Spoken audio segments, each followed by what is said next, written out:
Welcome to the Deep Dive. Today, we're heading to Moab, Utah. Striking place, all that red rock. It really is. And we've got a pretty fascinating set of sources here. They all sort of weave together this story of Moab's journey, right? From this, well, relatively quiet spot to a huge global adventure hub. Yeah, and all the really complex issues that come with that kind of popularity. It's quite the transformation. So what are we looking at specifically? Okay, so we're starting with some history from Otho Murphy's Moab story, just to, set the scene of the early days. Okay. Then we jump to a more contemporary, and I'd say pretty critical viewpoint from Corner Post. That's the one called Hypervisitation, the Fate of the National Parks, and Tourism Toxification in a Small Town. Right, that title says a lot. It does. We'll also look ahead a bit with insights from the Grand Summit 2024 plans for Moab's economic future, and we'll touch on Moab history, Jeep Week, to see how key events evolved. Good. And finally, there's a broader piece, Moab, from ancient crossroads to adventure capital, which kind of gives us that bigger historical and economic sweep. So our goal here, for you listening, is to really dig into this story from all these angles. We want to pinpoint those crucial moments, understand the different forces pushing and pulling. Right, that tension between the incredible natural beauty and just the intense pressure from its popularity. Exactly. So by the end, you should have a much clearer picture of how a place like Moab navigates, well, such massive change. Okay, so where do we start? Even before the name Moab existed. Yeah, let's go way back. Right. So long before any permanent non-Indigenous folks settled there, this was Indigenous land, home to peoples like the Ute, Paiute, and Navajo for centuries. And there's evidence, right? Like actual physical evidence. Oh, definitely. You've got petroglyphs like the ones in Arches National Park. Some of those are over 900 years old. It's, tangible proof of that deep, long-standing connection.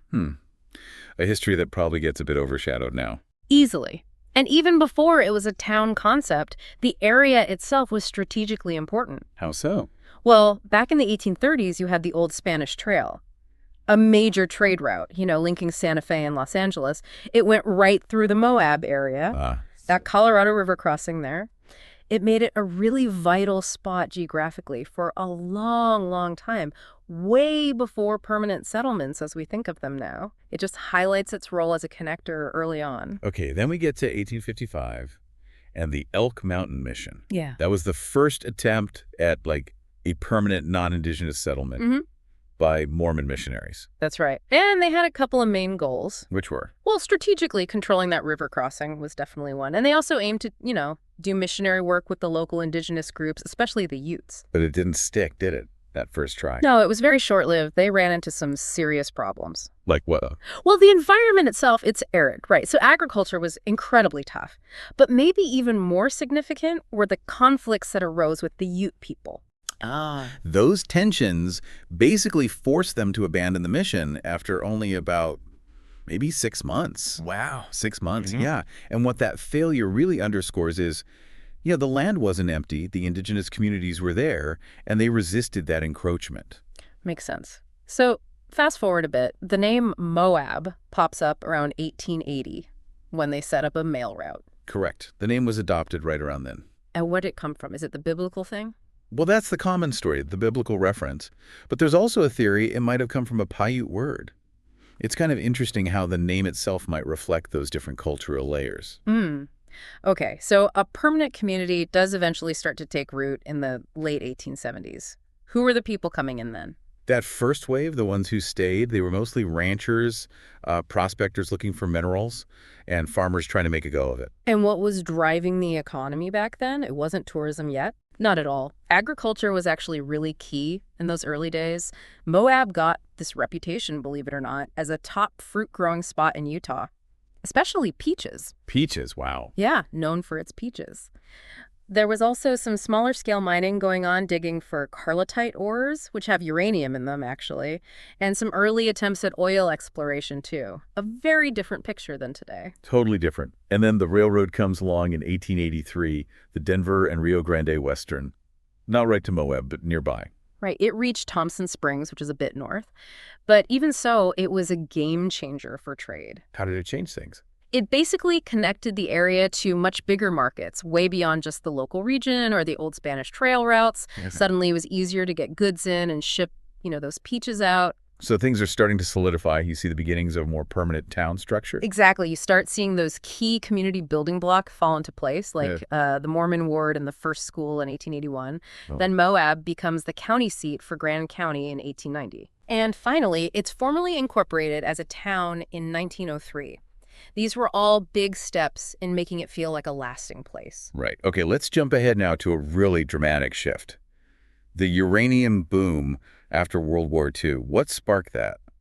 Well, after the war, there was suddenly this massive demand for uranium, mostly for, nuclear weapons development during the Cold War. Ah, right. And the U.S. government wanted a domestic supply, so they put out these really significant incentives. Basically, they paid people to find uranium.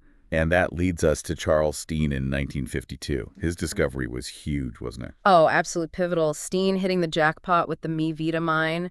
It just transformed Moab almost overnight. People started calling it the uranium capital of the world. Wow. It was a massive draw. Prospectors, their families, they flooded in from all over. It became a real boom town, almost cliche boom town. You can just picture it, the frenzy. Totally. The population just exploded. And the infrastructure, well, it couldn't keep up initially. New roads had to be built fast, and they built that big uranium processing mill, the Uranium Reduction Company, just outside town. It was just intense, rapid growth. But these booms, they often bust, don't they? What happened in the early 60s? Yeah, it didn't last forever. By the early 1960s, the government's demand for uranium dropped off, and those incentives that fueled the whole thing, they were withdrawn. Oh. Which led to a pretty major economic downturn for Moab.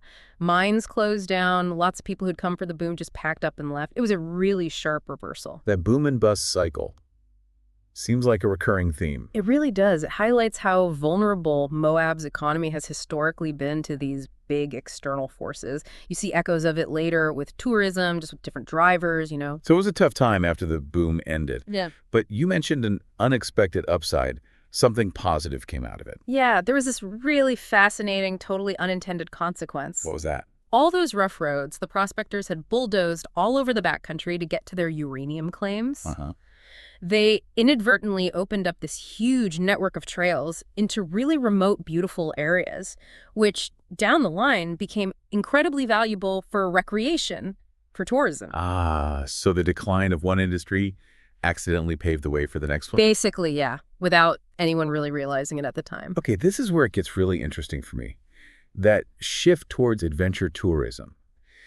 When did people start looking at the landscape itself and thinking, hey, this is valuable? Well, the very first whispers of tourism potential actually go way back, like early 1900s, even before uranium mania. Really? Yeah, but it didn't really start gaining serious momentum until the second half of the century, especially as that uranium industry began to fade. And what were the activities that really put Moab on the map? We know it now for a lot. Right. So river running was one of the earlier ones, floating the Colorado and Green rivers. That started getting popular mid-century. It was just this amazing way to see the canyons. Then in the 70s, you get rock climbers. Pioneers like Earl Wiggins really started exploring the potential, and Moab quickly got a reputation as like a world-class climbing spot. Okay. And then there's the off-roading, which, as we just said, kind of grew out of that mining history and all those roads. That became a massive draw for people with Jeeps and other 4x4s. And the Easter Jeep Safari that started back then, too, didn't it? Still a huge deal today. Huge. It started pretty small back in 1967.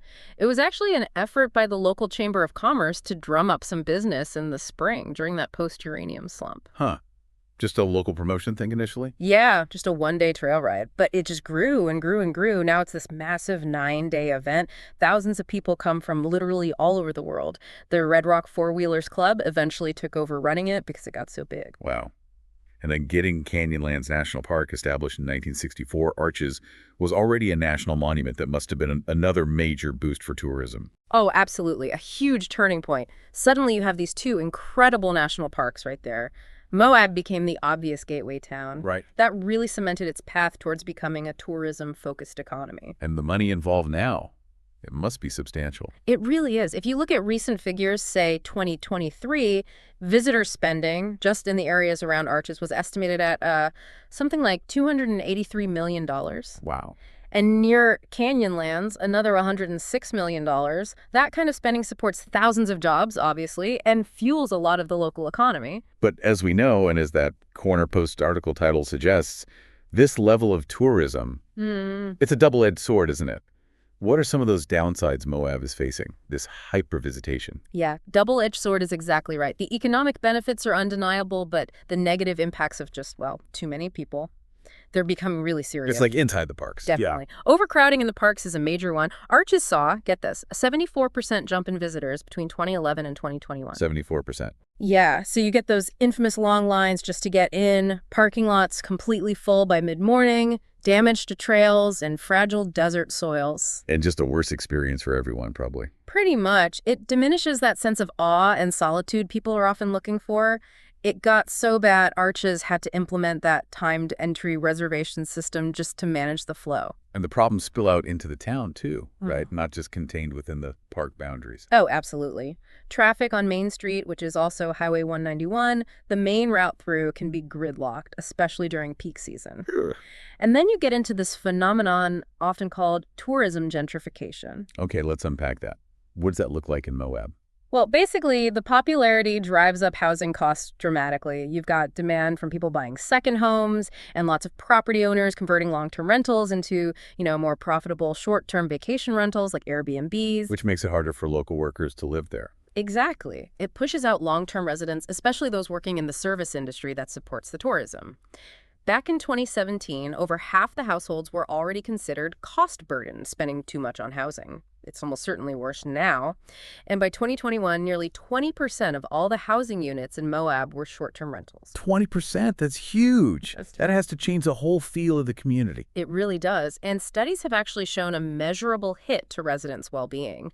Between 2020 and 2021 alone, residents reported like a 62% drop in personal well-being and a huge 79% drop in community well-being. Wow, those are staggering numbers. They are. And you also hear about empathy fatigue among workers, service staff, park rangers, dealing with constant crowds, sometimes demanding visitors. It takes a toll. Yeah, I can imagine. So, faced with all this, what's the community doing? What are local leaders trying to do to, get a handle on it, find some balance? Well, they're definitely trying various things. The local government has this initiative called Moab First, trying to set criteria for more sustainable tourism development. They've also tried to put limits on building new hotels and motels or looking at smart advertising, maybe targeting off-season visits and boosting visitor education like the Do It Like a Local campaign, trying to encourage more responsible behavior. And I think I saw something about a big strategic plan. Trail to Tomorrow. Yes, exactly. Grand County finalized that in 2024. It's this big picture plan aiming for sustainable tourism, sure, but also really emphasizing diversifying the economy beyond just tourism and improving the quality of life for residents. How are residents feeling about it all? Do they think things are moving in the right direction? It's mixed, and the concerns are still really strong. That 2022 survey showed, 59% felt their quality of life had gone down because of tourism. Whoa. And 68%, over two-thirds, felt the area was just over capacity. So tackling affordable housing is still a huge priority. You've got the Housing Task Force, zoning changes like the high-density housing overlay to encourage denser, maybe more affordable projects. And limits on new short-term rentals. Yeah, they put a ban on new STRs in most residential zones. And they're even looking at using public land for affordable housing developments. So lots of efforts, but it's a tough nut to crack. Absolutely. So looking ahead, what are the big question marks, the ongoing challenges for Moab? Well, that core tension isn't going away, is it? Preservation versus development. How do you protect this incredible environment while still having a viable economy? Right. And the need to diversify that economy, move beyond just tourism, that's critical for long-term resilience. Though, there have been recent bumps like shifts in county funding, maybe moving away from some lawn tourism projects. What other sectors could they look at? People talk about the experience economy, maybe arts, culture, education, or maybe research and development related to outdoor gear, that kind of thing. They're looking around even at places like nearby Carbon County to see how others have managed to diversify. And then there's the elephant in the room, climate change. How's that expected to hit Moab? Yeah, that's a big one. Projections point towards, drier conditions overall, more extreme heat, maybe more intense storms when they do happen, and a huge pressure on water, especially with the whole Colorado River Basin situation. Which could impact recreation directly. Definitely. Could shift the timing of busy seasons, maybe make some activities less viable long-term. It adds another layer of uncertainty. So that adventure capital identity, it's powerful, but it sounds like it comes with a really complicated set of trade-offs. It absolutely does. And balancing that identity, that brand, with the real world impacts on the environment and the community, Yep. that's the ongoing tightrope walk. Are there local groups pushing for that balance? You have active community members, environmental groups like SUWA, the Southern Utah Wilderness Alliance, and Friends of Arches and Canyonlands Parks. They're constantly advocating for responsible management, for protecting the land. Local businesses, too, are getting involved in responsible tourism initiatives. And it sounds like the town is also focused on just the practical stuff, the infrastructure needed for a more sustainable future. For sure. Lots of effort going into urban planning, trying to tackle traffic, the housing shortage we talked about, water conservation, waste management. Waste management. Yeah, things like a food waste composting pilot program, plus broader sustainability pushes like green to gold business certifications, plastic bag bans, trying to protect their dark night skies from light pollution, all that stuff. And just basic upgrades. Right. Major upgrades to things like the city hall, the rec center, parks, and crucially, the sewer and water systems, trying to make the town function better for residents and visitors alike. So if we kind of pull back and look at the whole picture, Moab's story is really this powerful example, isn't it, of a place defined by its landscape, constantly adapting. I think so. From ancient Crossroads to uranium boomtown, now global tourism hotspot. Each era leaves its mark. It creates this really complex mix of opportunity and, well, serious challenges. And that central dilemma, balancing the money from tourism with the health of the environment and the community, that's not just a Moab problem, is it? Not at all. So many popular, beautiful places are grappling with exactly this. Which leaves a big question for you, the listener, to ponder maybe. Yeah. These qualities that make Moab so incredibly attractive, they're the same things causing the pressure. So how do communities like Moab, or maybe places you know and love, find that sustainable path forward for everyone? What happens long term when, the very act of enjoying a place starts to threaten the place itself? It's a conversation that definitely goes way beyond the red rocks of Utah.